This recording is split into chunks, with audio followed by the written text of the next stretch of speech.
Hello everyone, how you all. चलिए चर्चा करते हैं व्यापम का नया अपडेट का। जैसा कि आप सबको पता है कि पिछले साल ही ना व्यापम के द्वारा एक प्रोफाइल जनरेट किया गया था स्टूडेंट्स को बार बार अपने डॉक्यूमेंट्स अपलोड करने से बचाने के लिए। जैसे जो भी फॉर्म फिल करने होते हैं उसमें बार बार आपको अपने जो डिटेल्स है उसको न फिल करना पड़े, इसके लिए एक व्यापम प्रोफाइल बनाया गया है। इंपॉर्टेंट बात यह है कि व्यापम का ना जो वेबसाइट है वो चेंज हुआ है, क्योंकि आप सबको पता होनी चाहिए कि पिछले साल से व्यापम के साथ जो चिप्स का अनुबंध था पुराना, वो खत्म हो गया था, जिसके कारण से अभ्यर्थियों को ना काफी लंबा इंतजार भी करना पड़ा बहुत सारी चीजों के लिए। स्पेशली अगर हम बात करें तो सेट का तो अभी तक रिजल्ट ही जारी नहीं हुआ है ना। बहुत सारी चीजों में बहुत सारे डिले हमको देखने को मिला। टेट के भी जो ई सर्टिफिकेट था वो काफी लेट से यहाँ पर अपलोड किया गया इस बार। तो अभी फिलहाल हमको क्या अपडेट देखने को मिला है और आपको क्या कुछ करना है उनको बहुत ही अच्छे से डिटेल से एक बार समझ लो। व्यापम का वो जो प्रोफाइल बना था ना पुराने वेबसाइट में, तो नए वेबसाइट में उस प्रोफाइल को अपडेट करने के लिए बोला जा रहा है। अनिवार्य है, जब भी कोई आप नया फॉर्म भरेंगे, बहुत सारे अलग अलग चीजों में फॉर्म भरना होता है ना। कई सारे वैकेंसीज का इंतजार है, ओके, बट कुछ जो वैकेंसीज है, जो चीजें हैं, वहां तो फॉर्म भरना पड़ेगा ना भाई। तो उसके लिए आपको ना अपना जो प्रोफाइल है उसको अपडेट करना पड़ेगा। अपडेट करने के लिए क्या करना है, जो लॉगिन पासवर्ड आपने उस टाइम में प्रोफाइल में बनाया था, सेम लॉगिन पासवर्ड से आप लॉगिन करेंगे। लॉगिन करने के बाद आपका प्रोफाइल ओपन होगा और वहां जाकर जो भी अपडेट करने के लिए बोला जा रहा है वो चीज अपडेट करना आवश्यक है। अब कौन कौन सी चीजें हैं जिसको अपडेट करने के लिए बोला जा रहा है और जो मैंडेटरी है अपडेट करना आपको, है ना, आवश्यक है, देख लो एक बार व्यापम ने क्या क्या बोला है उसको। 27/2 से व्यापम की पुरानी वेबसाइट के स्थान पर नया वेबसाइट है ना, वेबसाइट को भी देख लीजिए, ये बहुत इंपॉर्टेंट है। अब से जो भी इंफॉर्मेशन होंगे आपको ना इस वेबसाइट में मिलेगा। प्रारंभ किया जा रहा है पुरानी वेबसाइट में जो भी प्रोफाइल जो जो बातें मैंने अभी बताया वो सारी बातें। अब देखो कौन कौन सी ऐसी चीजें हैं जिसको आपको अपडेट करना अनिवार्य होगा। यहां से फर्स्ट नंबर से आप लोग देखते जाएंगे। सबसे इंपॉर्टेंट तो हो गया, अभ्यर्थी अपने पुराने फोटो के स्थान पर नवीनतम पासपोर्ट साइज फोटो 50 से 100 के भीतर, तो आप अपना फोटो अपडेट करना पड़ेगा फर्स्ट। सेकेंड, आपको अपना सिग्नेचर अपडेट करना पड़ेगा। नया सिग्नेचर करके ना आप उसको री अपलोड कर दीजिए, ठीक है। इसके बाद अगर आप दिव्यांग कोटे के अभ्यर्थी थे ना, यहाँ पर आप देखेंगे तो उनको एक बार फिर से अपना कैटेगरी चुनना पड़ेगा ना, अलग अलग कैटेगरी के दिव्यांग होते हैं, ठीक है। तो यहाँ पर जाके दिव्यांग कैटेगरी में यस चुनकर आपको अपना कैटेगरी फिर से चिन्हित करना पड़ेगा। ये है वैध ईमेल आईडी आपको डालना अनिवार्य है, ठीक है। और ये बहुत इंपॉर्टेंट है, आप पासवर्ड आप परिवर्तित करें। जो भी पासवर्ड आप डाले थे उसको आपको चेंज करना पड़ेगा। एक बार जाके देखेंगे, ठीक है, वेबसाइट में जाके एक बार समझेंगे कि कैसे कैसे क्या क्या करना। अभी इंस्ट्रक्शंस को एक बार देख लीजिए। तो प्रोफाइल भी आपको, पासवर्ड भी चेंज कर रहे हैं आप, ये तो इंपॉर्टेंट हो गया। इसके अतिरिक्त अभ्यर्थी अपने प्रोफाइल की व्यक्तिगत जानकारी वगैरह भी अगर आप सुधारना चाह रहे हैं ना, जो कुछ हो सकता है किसी का कुछ जानकारियां पहले गलत हो गया था, एनसीएल सीएल वाला मैटर भी होता ना, आप लोगों को याद होगा कुछ लोगों ने एनसीएल ओबीसी एनसीएल की जगह में ओबीसी सीएल डाल दिए थे, वो भी यहाँ पर सुधार कर सकते हैं, ठीक है, यहाँ पर लॉगिन करके। और जो भी व्यक्तिगत जानकारी आप सुधारना चाहें अपने नाम और नंबर के अलावा, वो सुधार सकते हैं। खैर ये तो बात हुई अपडेट का। नया रजिस्ट्रेशन के लिए क्या करेंगे, तो डेफिनेटली नया रजिस्ट्रेशन भी कर सकते हो, कोई दिक्कत नहीं है ना। न्यू मोबाइल नंबर के साथ आप नया रजिस्ट्रेशन कर सकते हैं। कुछ लोगों का होता है ना कि वो नंबर अभी अवेलेबल नहीं है, तो नए नंबर के साथ नया प्रोफाइल बनाना है क्या, डेफिनेटली बन जाएगा, ठीक है। और पुराने नंबर को ही कंटिन्यू रखना है तो वो अपडेट करेंगे, उसमें कोई इशू नहीं है ना। तो ये कुछ कुछ चीजें इंपॉर्टेंट, आपको अपना फोटो, सिग्नेचर, पासवर्ड, है ना, और ईमेल आईडी आप अपडेट कर लीजिए, वही डालेंगे तो भी चलेगा। और कुछ व्यक्तिगत जानकारी आपको चेंज करना है तो वो भी आप कर सकेंगे, ठीक है।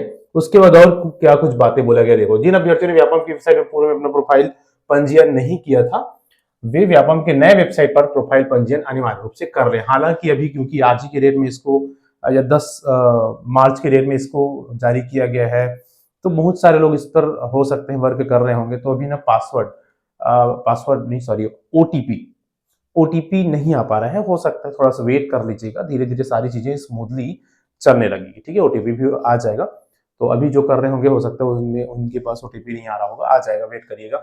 तो नया पंजीयन कर सकते हैं, है ना।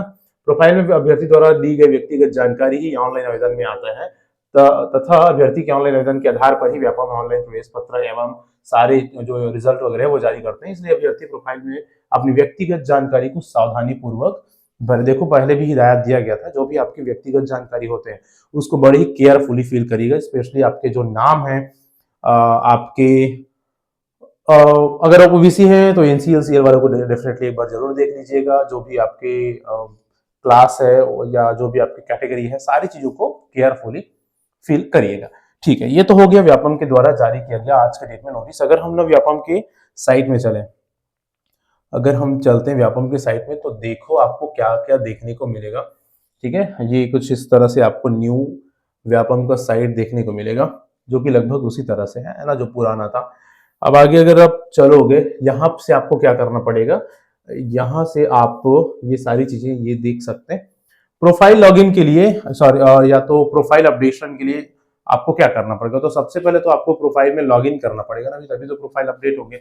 क्लिक करने के बाद आपको ये वाला पेज ओपन हो जाएगा, आपका प्रोफाइल लॉगिन वाला। ठीक है, ये प्रोफाइल लॉगिन पेज है। इस प्रोफाइल लॉगिन पेज में आप अपना मोबाइल नंबर और अपना पासवर्ड डालेंगे और लॉगिन करेंगे कैप्चा के साथ, तो प्रोफाइल आपके हो जाएंगे ओपन। ठीक है, तो इस तरह से कुछ आपके प्रोफाइल आपको यहाँ पर दिखाई देगा। ठीक है, जिसमें आपके अप्लाइड एग्जाम, अभी तक आपने कौन से एग्जाम में अप्लाई किया है, अगर आप पुराने कैंडिडेट है रजिस्टर्ड, तो नए में नहीं दिखेगा ना। यहाँ पर एक नए में भी सारी चीजें दिखेंगी, यहाँ पर एक एग्जाम अप्लाइड है, इस तरह की कुछ कुछ चीजें आपको दिखाई देगा। ये मैंने भी अपना प्रोफाइल बना के रखा था, वो आप लोगों को दिखा दे रहा हूँ। ठीक है, तो अब आप, ये तो ओपन हो गया। ठीक है, अभी आप क्या करेंगे, आपको तो अपडेट करने के लिए जाना है, तो यहाँ आप देखिए प्रोफाइल अपडेशन पेज मिल जाएगा। ठीक है, इस तरह से आपको आपका प्रोफाइल दिखाई देगा, और यहां पर, यहां से आप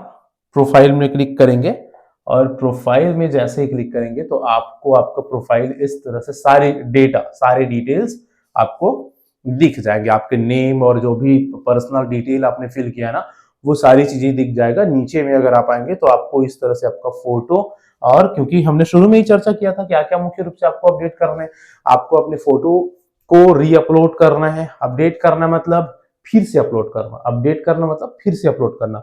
सेम फोटो भी अपडेट कर सकते हो, चाहो तो कोई दिक्कत नहीं है, आपको फिर से अपलोड अपलोड करना पड़ेगा, है ना। फोटो अपडेट करना है बोले हैं, है ना, पासवर्ड अपडेट करना है बोले हैं दूसरा, तो दूसरा अदर फोटो चाहो तो अदर फोटो भी अपडेट कर सकते हो। एक बार करके देख लीजिएगा, सेम फोटो को भी आई थिंक ले लेंगे वो। उसमें ये है कि फिर से आपको अपडेट करना मतलब सारी जो भी जानकारियां हैं, जो बोला गया है उसको एक बार करके देखना है, पुनः एक बार करके वो करना होता है, अपलोड करना होता है। ठीक है, तो ये फोटो साइन जो भी है आपका, आप इस तरह से कर सकते हैं।